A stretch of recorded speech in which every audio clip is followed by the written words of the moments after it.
Alright, तो episode के शुरुआत में हम क्लास ए, सी और डी के कुछ स्टूडेंट्स को बहस करते हुए देखते हैं। क्लास डी वाले हाशिमोटो से कहते हैं कि तुमने आरुषि के कहने पे अफवाह फैलाई है ना। आयानो कोजी का ग्रुप भी तमाशा देखने आ जाता है। वो लोग झगड़ने के लिए आ जाते हैं, पर तब मियाके और युकिमुरा उसे रोक लेते हैं और कहते हैं इसमें तो आयानो कोजी के बारे में भी अफवाह फैली है, लेकिन देखो हम तो कुछ बहस नहीं कर रहे ना। आयानो कोजी हाशिमोटो से कहता है कि मुझे भी तुम्हारे ऊपर ही शक है कि तुमने ही ये बात को फैलाया। हाशिमोटो कहता है मैंने तो तुम्हारी सीक्रेट मीटिंग को भी देखा कारिजावा के साथ। आयानो कोजी कहता है मुझे उससे फर्क नहीं पड़ता कि तुम उसका क्या मतलब निकालो। हियोरी फिर मामले को संभाल लेती है और सब लोग वापस चले जाते हैं। उसके बाद हम आयानो कोजी के ग्रुप को देखते हैं। युकिमुरा उन्हें प्रैक्टिस टेस्ट के रिजल्ट देता है। तब ईके आकर उन्हें बताता है कि क्लास ए के कुछ लोग क्लास बी में घुस गए हैं। ये लोग तमाशा देखने के लिए चले जाते हैं। आरिसु कहती है कि तुम्हें इचिनोसे के ऊपर इतना भरोसा नहीं रखना चाहिए। वो इचिनोसे के एक और अफवाह के बारे में बात करने के लिए आई है। कांजाकी कहता है कि यह सब फालतू की बकवास है, मैं इन सब पर नहीं मानने वाला। आरिसु कहती है कि मेरा इस बात का प्रूफ भी है।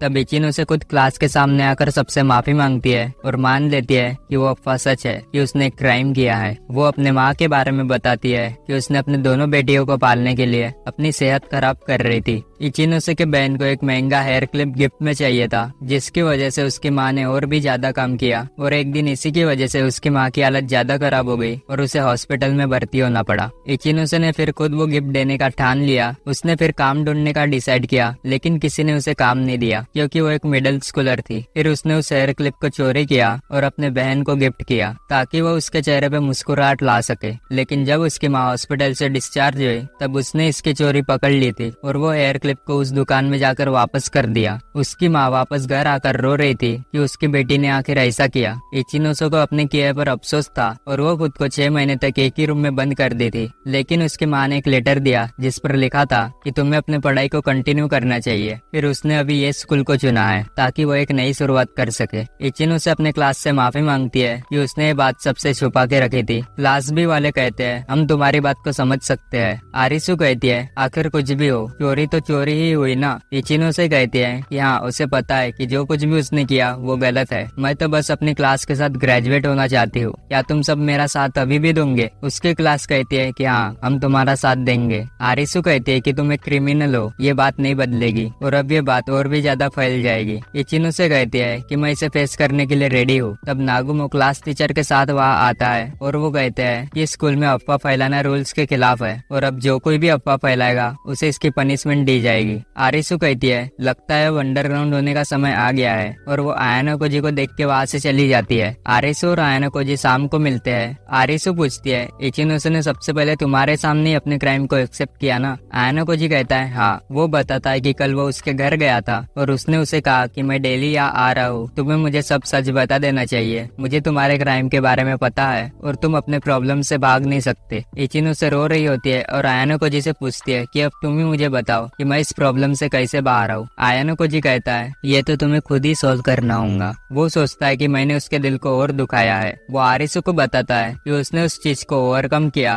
और खुद को मजबूत बनाया और तुम्हारे इल्जामों का मुकाबला किया। बस यही मेरा प्लान था। वो उसे कहता है कि तुमने कामुरो का यूज किया मुझे इस मामले के बीच में लाने के लिए। आरिसु कहती है आखिर तुम ये कैसे कह सकते हो? वो उसे बताता है कि जो कैन उसने चोरी करके उसे दी थी वो कैन बहुत पुरानी वाली थी। आसान शब्दों में कहूँ तो वो कैन उसने उस दुकान से तब चोरी नहीं की थी, बल्कि वो उसके पास पहले से ही थी। वो पूछता है कि तुमने कामुरो को यूज करके मुझे इस बीच में क्यों लाया? आरिसु बताती है कि असल में तो मैं सिर्फ तुम्हारा अटेंशन खींचना चाहती थी। वो उसे अगले एग्जाम के लिए चैलेंज करती है कि अगर मैं इसमें हार गई तो मैं स्कूल से एक्सपेल हो जाऊंगी और अगर तुम हारे तो मैं तुम्हारी क्लास को बता दूंगी कि तुम ही मास्टरमाइंड हो। वो फिर रात को कुसेडा से मिलने जाता है और हमें पता चलता है कि आयानो कोजी ने कुसेडा से क्लास के राज बताने को कहा था, एक शर्त पर कि अभी वो जितना भी कमाएगा वो अपना आधा हिस्सा उसे बांटेगा। ये राज पर उसने किरियामा के द्वारा सबके सामने लाया जिससे कि क्लास टीचर इस पर कुछ एक्शन ले और इचिनोसे भी बच जाए। आयानो कोजी कहता है वो तो बस ये देखना चाहता था कि कुसेडा के पास आकर कितनी इन्फॉर्मेशन है और उसके एक्सपल्सन को कंफर्म करना चाहता था। उसके बाद हम आयानो कोजी और इचिनोसे को देखते हैं। इचिनोसे आयानो कोजी को शुक्रिया कहती है कि उसने उसे वापस खड़े होने में मदद किया। आयानो कोजी कहता है कि तुमने अपने गुजरे हुए कल को स्वीकार किया और जो हो गया सो हो गया और अब जो कोई भी मुश्किलें आएंगी तुम्हें उसका सामना करना होगा। इचिनोसे आयानो कोजी को कहती है कि उसे पता है कि अब काफी देर हो गई है और वो उसे चॉकलेट देती है और इसी के साथ हमारा ये एपिसोड यहीं पे खत्म होता है।